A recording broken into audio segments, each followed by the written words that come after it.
this is really the definition of March Madness. This tournament has been insane. Rutgers winning an NCAA tournament game? Are you kidding me? It's time for them to be thought of as a contender, I think.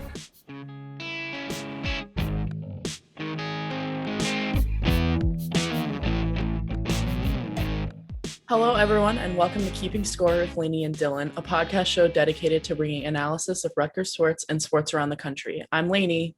And I'm Dylan. And in today's episode, we welcome our sports writers Ellis and Shaunak to discuss the madness of March Madness and recap how Rutgers fared in the men's and women's tournaments. So let's get into it. Men's March Madness wasn't the end we were hoping for. I had a pretty fun time watching them. Shed a couple tears after the Houston game. I'm not going to lie to you. I'm not going to put on a front. I was pretty heartbroken. But I'll start on a good note. We did beat Clemson. And as somebody that grew up as an Auburn fan, there is nothing better in the entire world than beating Clemson. It was glorious.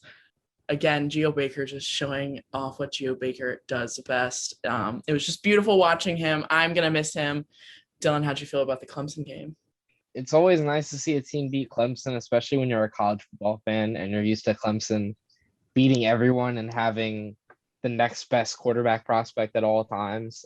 But no, Rutgers played great in that game. You know, they really eked out a hard victory. You know, they played good defense. They had guys step up. Caleb McConnell had 13 points, you know, coming off the bench. Miles played a pretty good game. And as great as the first game was, that's how like bad the second game was. Not until the end, because they were winning in the second half, but they just blew that big lead and it was just so disappointing. And guys like Jacob Young leaving, Geo Baker, who I kind of think is also going to be leaving. It's definitely interesting because Rutgers next season looks like they're going to be a very different team than this team. But this team is, you know, they should hold their heads high. They're one of the best teams Rutgers has had in the past 30 years. And, you know, they've done something that, you know, no one in our lifetimes, at least, has ever seen from a Rutgers team, and they made the tournament. Look, I mean, you can make your jokes, where you can call them Buckers, but this team was the definition of a culture-changing team. You know, for about 5-6 years, this team has been considered the outcast of the Big Ten. And here you're one of 8 Big Ten teams to go through to the tournament. And earlier that day, about Purdue and Ohio State both lost. Michigan State lost the night before, and then Rutgers comes in and upsets Clemson. So I don't think that this team, you know, it should be considered the outcast of the Big Ten anymore. This program is built for success, and they showed it in the Clemson win. You know, Peichel did a great job of coaching. Even after they blew that lead, they were up by 10, I think, 10, 12 points.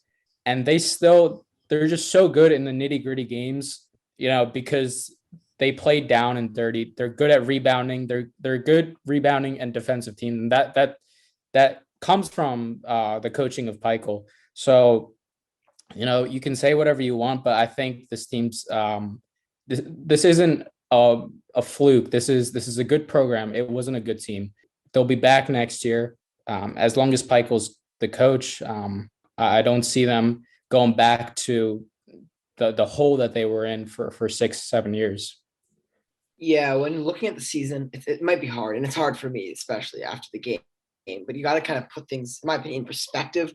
I mean, just quickly talk about the Clemson game. It was a classic Rutgers victory. You know, their offense sometimes was really clicking. Sometimes it was just like why is no one moving, and just like playing iso ball. But they played good defense. They rebounded well, and they got out a gritty win versus a very good team in Clemson. And, you know, the Houston game, yes, it ended off awful. And it was just the combination of everything. Rutgers stalled out, didn't take an opportunity of their chances. Houston decided to play really good at the end and started hitting some clutch shots. Dejan Jeffeu, I'm honestly not sure how you pronounce that name, but my apologies if I did not pronounce that right. But he was with a hip injury. He played his heart out for Houston, and I think the refs missed 1 or 2 calls at the end there. So the combination just led to a complete meltdown. But when looking at the whole season, this is the best Rutgers team they had in 30 years. And they made March Madness. They got the upset. And I know some people are like, well, at one point, Rutgers was the 11th best team in the country, according to the poll ranking, AP poll rankings. And they're like, maybe this team could have done better. But I mean, 4 years ago, we would not have been thinking this. I mean, Houston was the sixth best team going into that game. I get me, at least for me personally, but I think a lot of people were like, we don't stand against a chance against the sixth best team in the country. Maybe not six, but 5 or 7, but around there, the sixth. So we don't stand a chance. And not only did we stand a chance, we took it to them. We led for most of the game, for most of the second half. We played really flawless basketball up until Miles Johnson missed that alley-oop. And yes, it was unfortunate that we blew it, but I think overall, I don't think a lot of people expected us to get to the final shot against Houston. I think all this Rutgers basketball team can hold their heads up high and realize they're the best team in the last 30 years. They changed the culture of this team. We're not a joke anymore. And again, yes, it was very, very disappointing, like heart-wrenching. But they made it a fun game to watch, and I'm not sure so many people expected that at the beginning of the season. For me, it's always hard seeing them lose after watching their opponent miss free throw after free throw after free throw. I am one of those people, call me old-fashioned maybe, I don't know. I just feel like if you can't make a free throw, what are you doing playing D1 basketball? I get it, the pressure's on, it's March Madness, but ever since like you're a kid, you're shooting frees, like in your driveway at the gym. But anyways, I rest my case. I loved having Rutgers come in and just sort of be the game changer. I know I had a lot of people come to me and be like, Rutgers ruined my bracket. And I was like, well, that's what you get for betting against Rutgers, because we're not a joke anymore. As much as you like to think that we are, maybe we're not. Yeah, I think that's actually a great point that you made there, that like, we're not joking anymore. I think a lot of people like, Syracuse has done really well in the tournament, but they get there every year, like these teams get there every year. Rutgers, they played really well. And it's time for them to be thought of as a contender, I think. It's our time. It's our time to shine, guys. Wow, look at us. Unfortunately, our women's team did not fare as well, which honestly was more of a shocker to me than the men's winning. They had such a dominant regular season. I was really not expecting them to lose to BYU. It kind of blew my mind. I had to check the score a couple times just to make sure that it was real and happening. Arella had a great game, as she always does. She genuinely has been the most fun Rutgers athlete that I have watched this so far.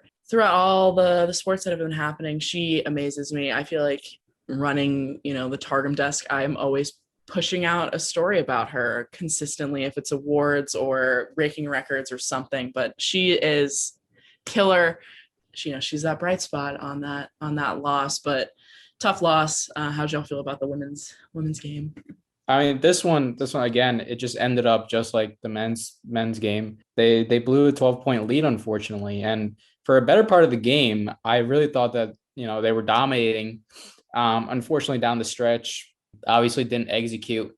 But, regardless of the outcome, I do think you have to look at the season as a success because of everything that they went through. I mean, you're talking about a month and a half period where they just didn't play competitive basketball, and they came back and went on that stretch where they were just dominating every team that they played, and they were playing ranked teams. So, you still have to hold your head up high when you look at this 2021 women's basketball team, regardless of, how the national tournament went or how the Big Ten tournament went. Yeah, I would definitely agree. This women's team, especially dealing with a COVID break in the middle of their season, just able to come back from that and have the end of the regular season run they did is so impressive. We really saw this team mesh together and play well. We saw the emergence of Diamond Johnson, who is one of the best freshmen in the country, was in the race for a top point guard in the country as a freshman. And obviously, Arella Garantes, one of the best women to ever put on the Rutgers basketball uniform. She's 9th in scoring in program history.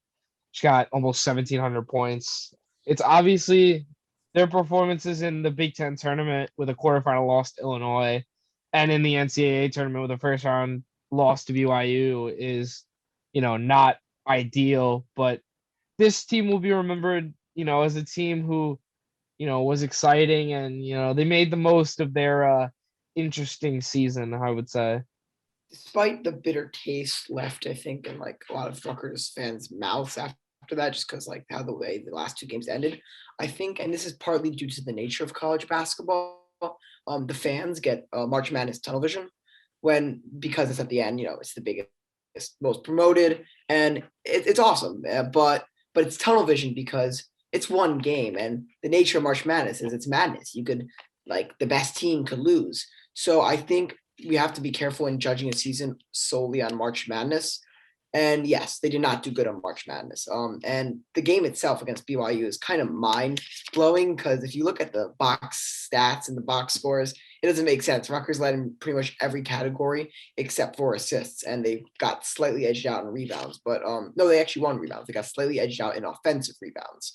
But other than that, and they were down 2% to free throws. But other than that, really, they dominated field goal, 3-point percentage. So it doesn't understand how BYU won. But they came out. BYU came out late. All credit to them. It was another blown game from Rutgers winning basketball. It happens. It's March Madness, and especially this March Madness on the men's side, it's the most upsets in history. But crazy things could happen. It just wasn't their day, especially in the fourth quarter for the Rutgers women's team. Aurelia Guriantes tried willing them to win, but it just wasn't happening. And these things happen. But when looking at the season as a whole, I think Rutgers women's basketball has a lot to be proud of. And yes, Aurelia Guriantes may be leading, so I think is Takia Mack. But as Dylan said, they got some players that will continue playing for this team very well. Diamond Johnson being the standout of them with her incredible 3-point shooting. So future looks bright, and overall a great season.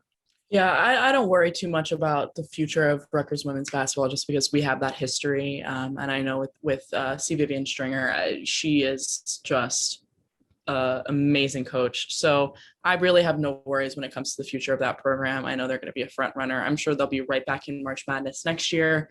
And they don't take too kindly to losing. So I'm sure they'll be coming back with a little bit of a vengeance.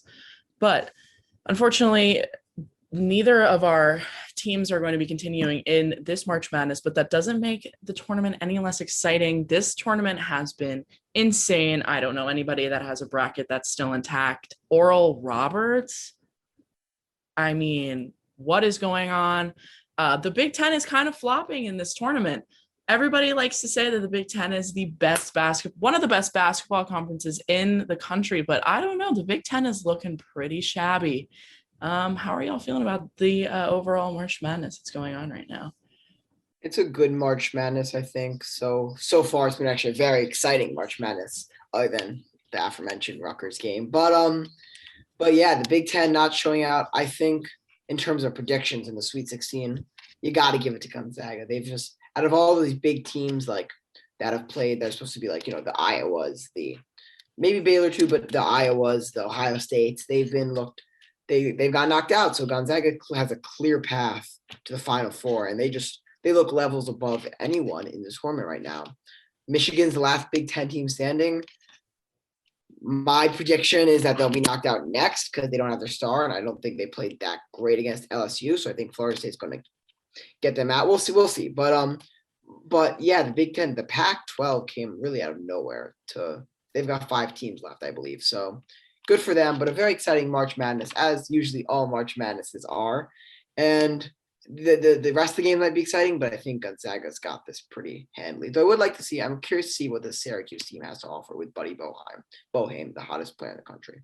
When you go full 2 years without playing in the national tournament, this is kind of the tournament you deserve with everything that's going on in the past year. But this is really the definition of March Madness. When you're seeing the first game of the tournament of the round of 64 ended up being an overtime game, and that really set the tone of how the next few days would transpire.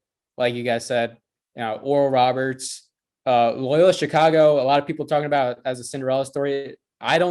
They might have been, you might have called them a Cinderella story in 2018, but this year they're an 8 seed. And you just look at the dominance defensively, how they looked against Illinois.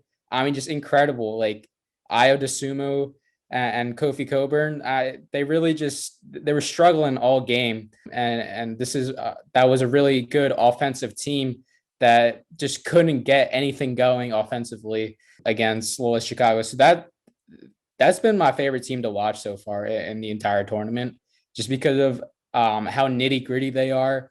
I like to compare them to how Rutgers plays, just defensively and how they rebound. I see them making another Final Four run, and the Pac-12 apparently is showing up. John Rothstein's been harping about them for a while now, so it's been cool to see them do well as well. Give me an Oral Roberts and Loyola Chicago Final Four game. That's all I want to see. Yeah, this tournament has been something that no one in their right mind could have predicted. I mean, Rutgers winning an NCAA tournament game. Are you kidding me? No, there's been some massive upsets. Obviously, Oral Roberts, I think they're the second 15 to make a Sweet 16 run. You have UCLA, who won one of the first 4 games and is now in the Sweet 16. One of the teams I really like is Oregon State. You know, they really shouldn't have even been in the tournament 3 weeks ago, and they went on a run. They won their conference tournament, and they've, continued to be hot. They took out the number 1 draft pick, probably Cade Cunningham and Oklahoma State, and now they have a matchup with one of the best teams in the tournament in Loyola in the Sweet 16. So it'll be interesting to see. I think Gonzaga and Baylor have kind of easier runs to the national championship game than they did before. I would take Baylor in that game. So I guess I'm picking Baylor to make it out of the rest of this tournament. Don't rule out Arkansas though from that region. But I wanted to comment on, I think, why this tournament is so endearing to fans is because a lot of teams that were undervalued and underappreciated have been showing that they should be more appreciated. Rutgers, you already discussed them at length. Loyola Chicago was the best defensive team in the country and the 7th best team according to Ken Palm rankings, and they were disrespected with an 8th seed. Oral Roberts, I think, was slightly disrespected with the 15th seed. They have the highest scoring player in the country, Max Abmas, and so I think that's why it's just been so endearing and fun to watch for fans. Nothing better than March Madness. I'd like to see UCLA upset Alabama because I hate Alabama, just personally, absolutely anything about the school, everything and anything, but that's my personal prerogative. My current bracket that's doing the best for me has Gonzaga, so I guess I'll be rooting for Gonzaga for the rest of it. But I do also very much so like Oregon State because I like Beavers, but that's just me personally. I mean, I feel the same way you feel about Alabama about USC and Michigan as a Notre Dame fan. So Notre Dame. Oh, football. You're Irish, right? Yeah. That'll do it for you. That'll do it. Yeah, that's how that happens. All right, and that's all for today. Make sure to join us next time on Keeping Score for more sports updates. Make sure to follow the Daily Targum on our Twitter, Instagram, Facebook, and YouTube for more content.